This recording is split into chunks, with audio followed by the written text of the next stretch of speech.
Well, it's finally here. NoCo 6, 2019. The Farm Bill is passed. The excitement is here, the buzz, the energy. Everybody can't wait to see where we go from here. We stopped in, we wanted to kind of give you an inside glimpse as to what's going on in the CBD world. And oh boy, I tell you what, there are so many excited people and business owners and investors and companies and farmers. And we just wanted to show you a little bit more of what's going on, ask some questions, give you a kind of peek into the CBD world so you can see for yourself exactly what's going on. And any other questions you have for us, reach out to 101cbd.org. My name's Justin Benton, and we look forward to showing you what's going on in the CBD world, especially the raw CBD world. So check it out.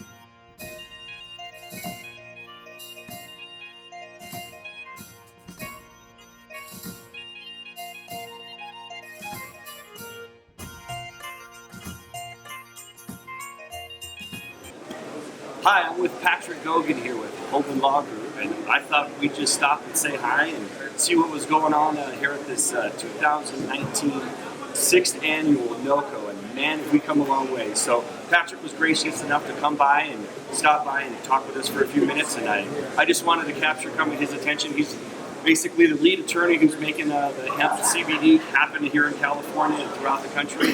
And what an honor it is for us to be able to see you and talk to you for a second. And Patrick, how's your conference been going? And we're finally here. The Farm Bill's happened and it's passed. And, wow, it's really good to be here. Hey, I mean, it's amazing. I've been coming here for, I don't know, 3 or 4 years, and it just keeps getting bigger and bigger, and fewer a little less space available to walk through the halls. But I mean, honestly, I've been working on hemp now for over 20 years and advocating for the re-legalization of hemp farming in the country, and we finally got there, ironically enough, under President Trump. Right before a government shutdown went into effect, the last act he did was signed the Farm Bill, which removed hemp from the Controlled Substances Act once and for all, no ifs, ands, or buts, and really shifting the regulatory authority from DEA, getting the DEA off our backs, finally, and really the focus going to the FDA and their issues with CBD and hemp-derived CBD products and moving forward.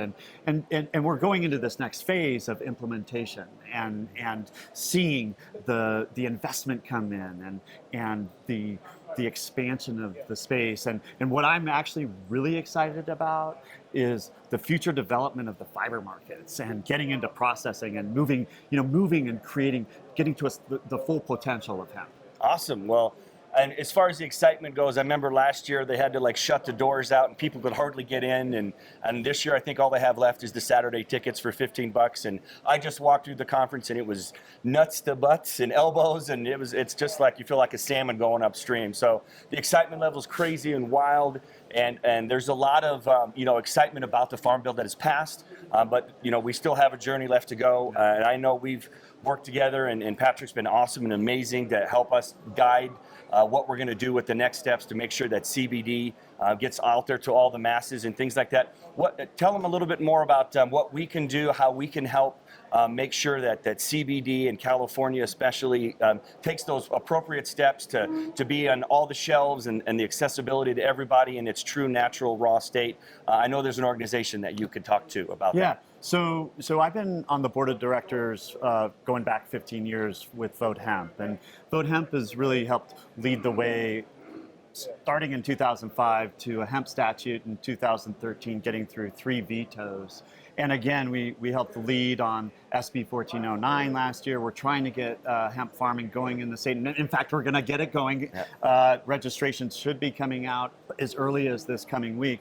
But we saw the need to develop a California-centric advocacy organization in Sacramento for ongoing issues, lobbying efforts year in, year out, as hemp is growing and maturing, there's some tensions at points with the cannabis industry, and we were working hard so we found this organization. It's called the California Hemp Council, and it's pulling in it's a member-based organization. It really companies and organizations that are properly funding these efforts, which has been kind of like on a shoestring budget over the years, and we're finding that we're through having been established and having this voice in Sacramento, we're being listened to. We're developing coalitions with the cannabis side, and we're pushing right now 2 bills really significantly. And this is where people can support. Yeah. AB 228 and SB 153. AB 228 is working to address the CBD issue that was raised in the CDPH FAQ last July. It effectively goes in and says that CBD, other cannabinoids, extracts and derivatives are not an adulterant, and working to give CDPH proper regulatory authority over these items and the development and the processing into hemp-derived CBD products. And similarly to how Colorado is doing it, which is treating it as a food, a dietary supplement, but not any different from normal foods and dietary supplements in that lane, as opposed to getting it into the cannabis lane. And at the same time, we're also working to create a pathway for hemp-derived products to get into dispensaries. So folks can help by supporting this legislation, reaching out to their assembly members and senators to make sure that they support it. The governor's office, the AB 228 is a bill that we're working. It's gotten through 2 policy committees unanimously so far. It's got an urgency clause to it, and we're trying to get it in effect as soon as possible so that those products can stop being removed from shelves, remain there, and being added to. Awesome. And I know I've signed up for it. I encourage you to sign up for it. And what's the website, or how can we find the California Hemp Council? Is it? Yeah, well, the website's just being developed. It's going to be up. So just Google California Hemp Council. You can find it there. And if you can't join as a member, just we'll be having different projects and things happening so that individuals can lend their support even if they can't contribute. And if you have questions for Patrick Gogan and you want to see maybe he can help with some direction that you have, what you're going through in your hemp industry or your cannabis industry, how would they get hold of you? You can reach me at patrick@hoban.law, patrick@hoban.law. Awesome. Well, Patrick, thank you so much for swinging by. I know you're a busy man. We Thanks for appreciate having me. everything I that you've done for us. Tessa. So Thank you. Thank you. All right. Thanks. Take care.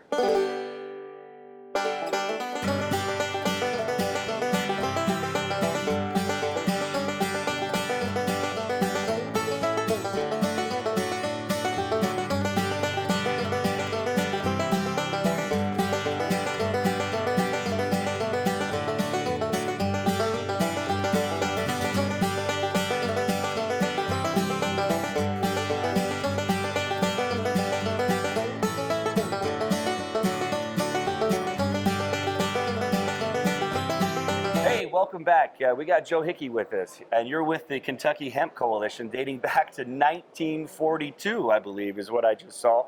I bumped into Joe here, and I wanted to have him kind of give a background of how he got involved in hemp, and we're talking 1942, and here we are with the Farm Bill passing at the NoCo 6th in 2019, and what an amazing time it is. And Joe can tell us a lot more about his journey and how exciting it is to be alive and a part of the hemp and CBD industry that we are right now. So Joe, take it away. Thanks, Justin. Well, it's the Kentucky Hemp Growers Co-op, and it was started back in 1942 to reallocate the hemp seeds that were confiscated from actually Andy Graves' dad. Andy's grandfather had basically, had collected and cornered the market on hemp seeds.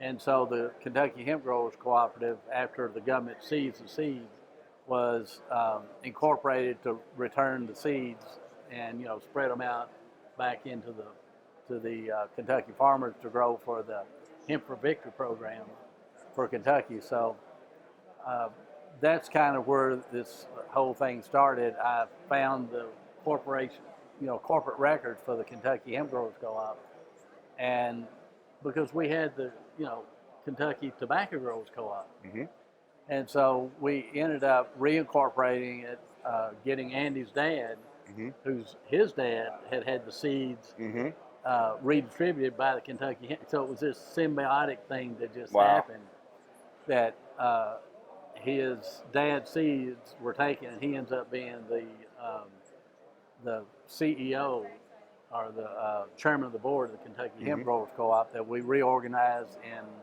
1994, I think, when it was. It's awesome. So we started organizing farmers and getting them to join the Kentucky Hemp Growers Co-op, and we're collecting all this information. We had just boxes and boxes of information, and I had the opportunity to sit down with the governor of Kentucky and talked about how we could,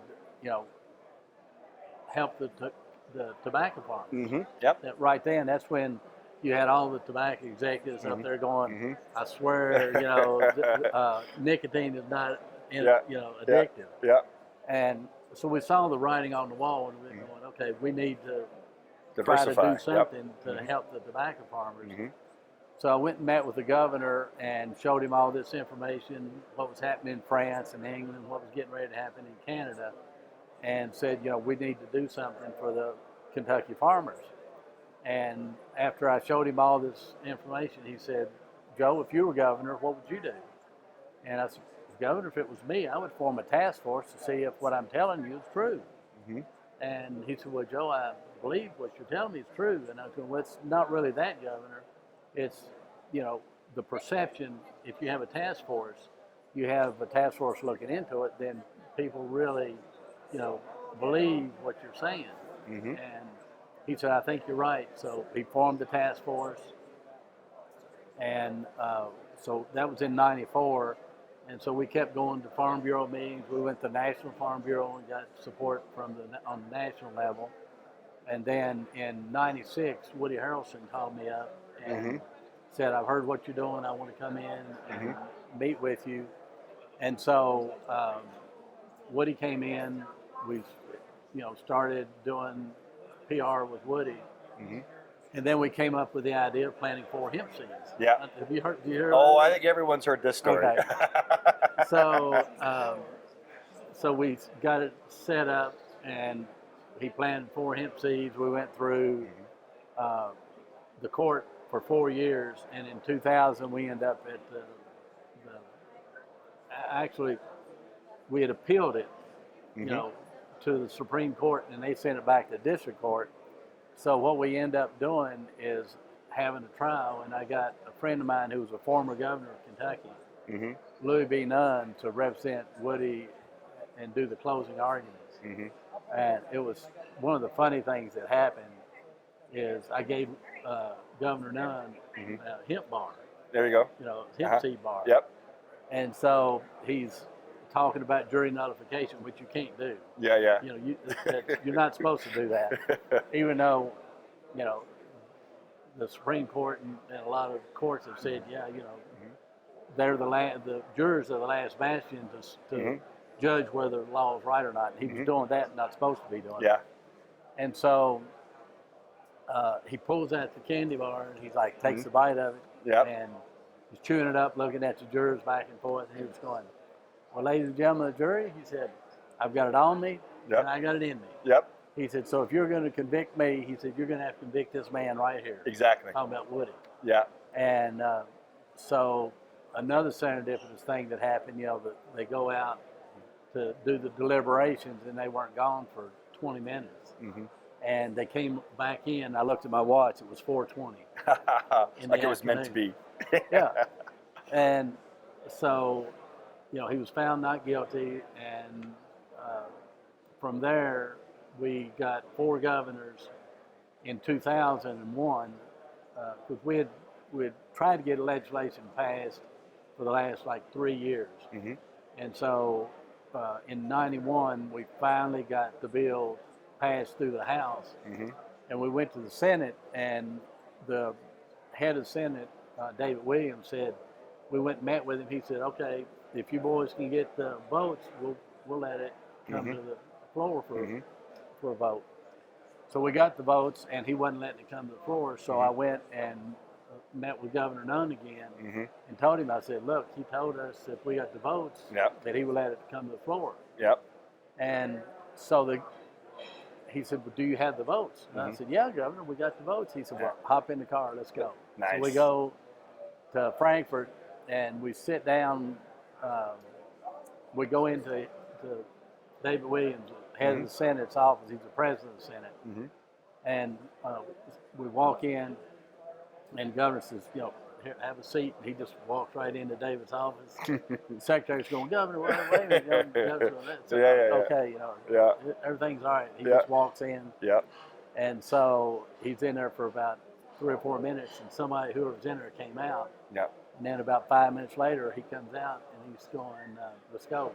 And we walk out in the hallway. He's going, it's going to be heard in the Senate. Nice. So the bill got passed. And the thing that really helped us out was I had added one sentence to the bill at the end of the sentence that said, Kentucky immediately adopts any and all federal rules and regulations pertaining to industrial hemp. So when the Farm Bill passed in 2014, all we had to do is put the regulatory part of it together.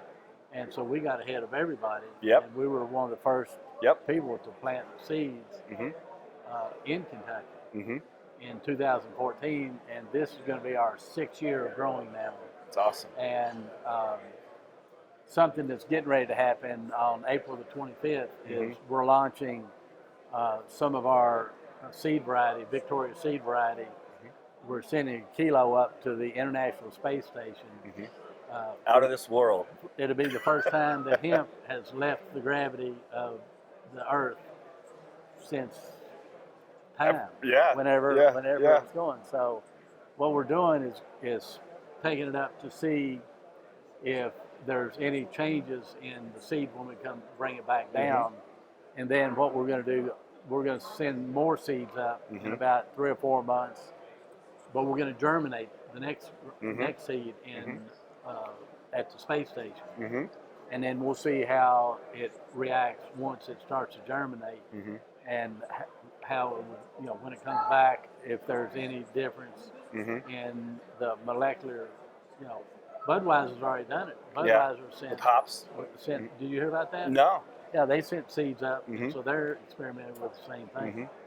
So, but we'll be the first company in the world to have galaxy seed that we send up to the International Space Station. Oh, that's awesome. That is awesome. It's you know, our company also, Atalo Holdings is going to be, you know, the company that did. Well, you were the first in Kentucky. You dated back to 1942. Now you're the first out of the, you know, out of the stratosphere. So that's just amazing. Well, Joe, I really appreciate it. I know you have a lot to do and more interviews to come, but I kind of look at him as like one of the godfathers of the industry, and it's a real honor for us to get a chance to bring you Joe. And if you have any questions for Joe or want to reach out to him, hear more about going from 1942 to out of this world, how can they reach you, Joe? How can they get a hold of you? You can reach us. You can go to our website. It's www.atalo, it's ATALO holdings with an S.com, and you know, look us up. We have a lot of the history that's on the website, so you can find out a lot about what we're doing and where we're headed. Awesome. Well, thanks, Joe, and have yourself a great show. And it's pretty crazy to see how far we've come. So thank you again. You bet. Take care.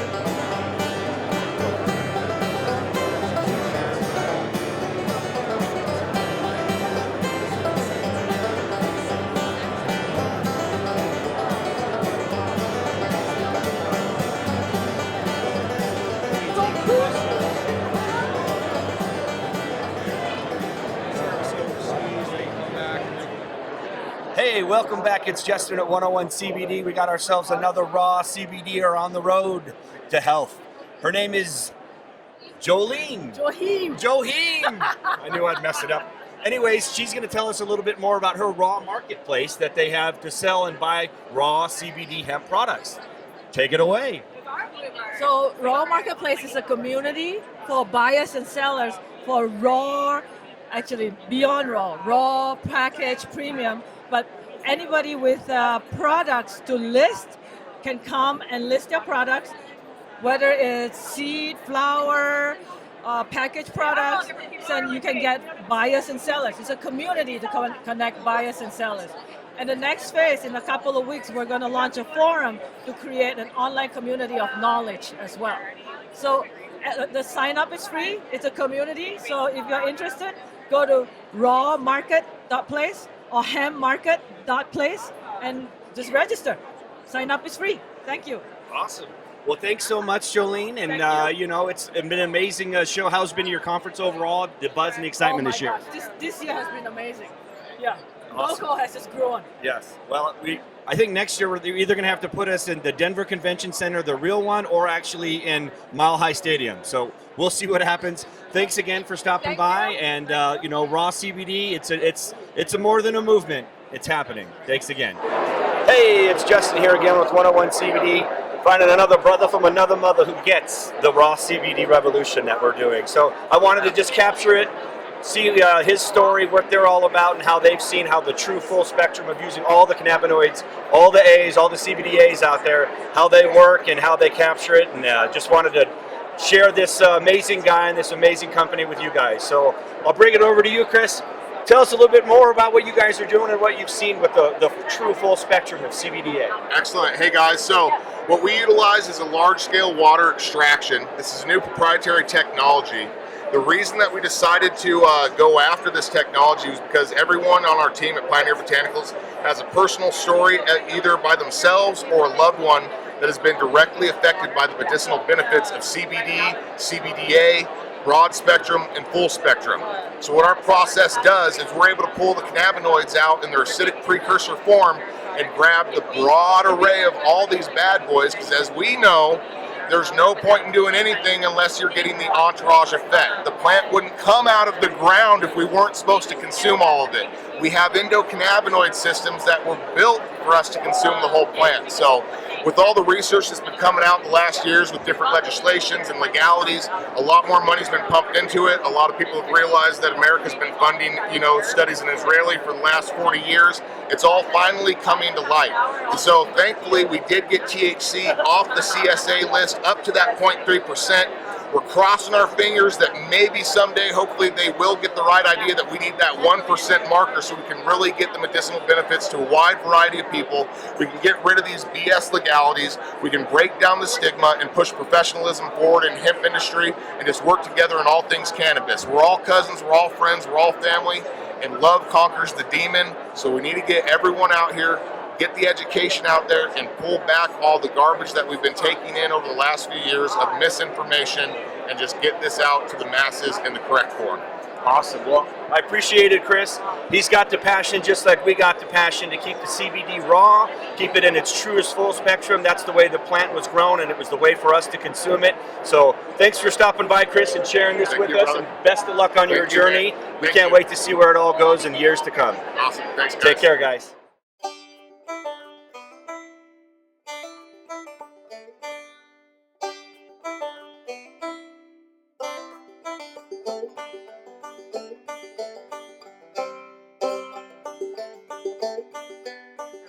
Hey, it's me again. We got ourselves another hemp brother on the journey, on the healing journey. These guys are doing the clothing with hemp. I actually bought some of their green socks yesterday. I can't wait to try them on. I'm going to tell you, we got Derek over here. You guys are with Hemp Corporation company, and just wanted to say a couple words and tell them about how their show's going, how exciting this whole hemp revolution is, and what their journey's been. So, Derek, what's your journey been here in this hemp revolution? It's been awesome, man. It's been an uphill battle, but we've been working hard, and we see the light at the end of the tunnel, I think. We're working hard to get out there and get the education out to the people about hemp and what it can do for us and our planet, and it's really important to spread that word to your friends, to your family, and that's why we're here, and that's why we're trying to help everyone else do the same thing. Through our organic hemp clothing, which is good for your feet, it's good for your body. Everyone's really concerned about taking CBD orally and ingesting it, but they're not completely understanding about their environment around them and how healthy that needs to be for them to be healthy on the inside as well. So when you're wearing synthetic fibers like polyester, which is one of the most produced fibers in the world, absolutely ridiculous, honestly. And what we need is hemp fiber. We need natural fibers back in our clothing, in our textiles, and that's what we're trying to do. We're trying to educate about natural biodegradable fibers that function, that keep your socks from stinking, keep your feet fresh and dry all day long. And that's why we're here. We're trying to get hemp clothing out to the world. And not only that, but the word about hemp out to the world. Awesome. Thanks, Justin. Derek. Yeah. You bet. Awesome. Did you want to say anything, Savannah, to add to that? Check out KindHempCo. Check out our new hemp sock colors, just released this month. Awesome. And how do they find you guys? On kindhempco.com or follow us on Instagram or Facebook at KindHempCo. Awesome. Well, thanks, guys. It was a pleasure meeting you. It sounds like you're doing an awesome job and follow the hemp journey. And we're all here to heal the world and make sure everybody understands the amazing, plant hemp and what it can do for all of us. So, thanks, guys. Yeah, Thank you.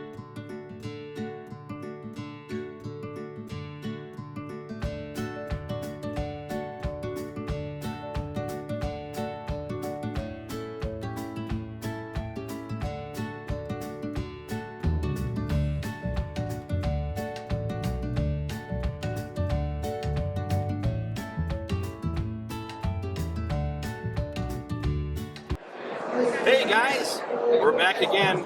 Believe it or not, we're in the world of hemp that's actually in 3D printing. We are printing pens, all kinds of crazy things here.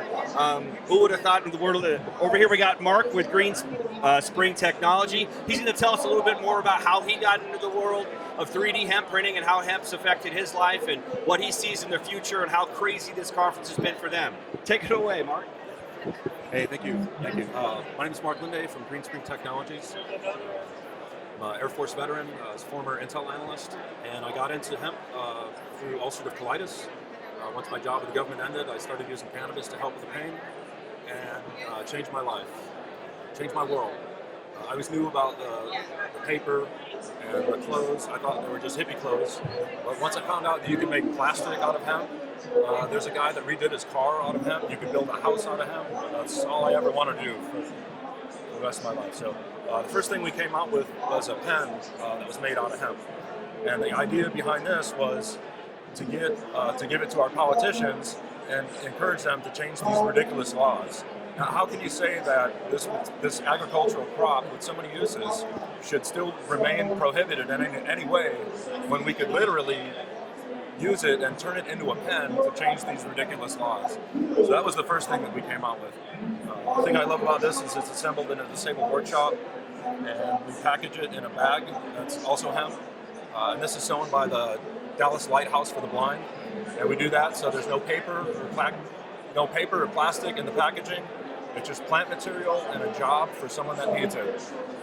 We don't want to send our jobs overseas. We want to make sure that we, as our businesses grow, we want to make sure that we're benefiting the maximum number of people as possible. We want to help as many people as possible. So that's the pen. This is a 3D printer.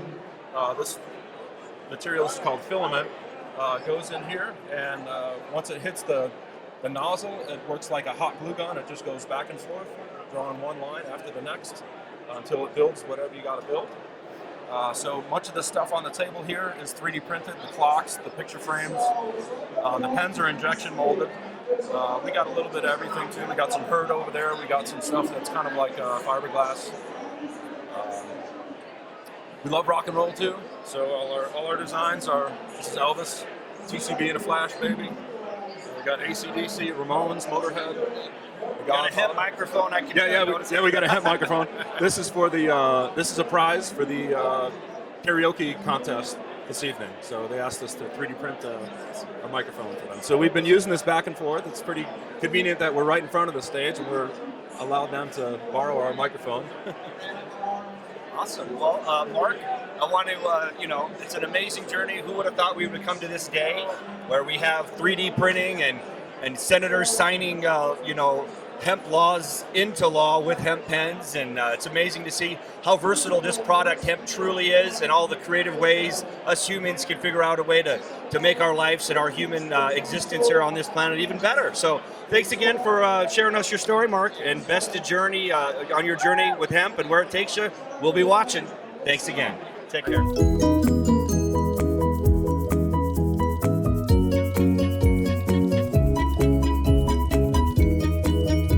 That's a wrap for NoCo 6 2019.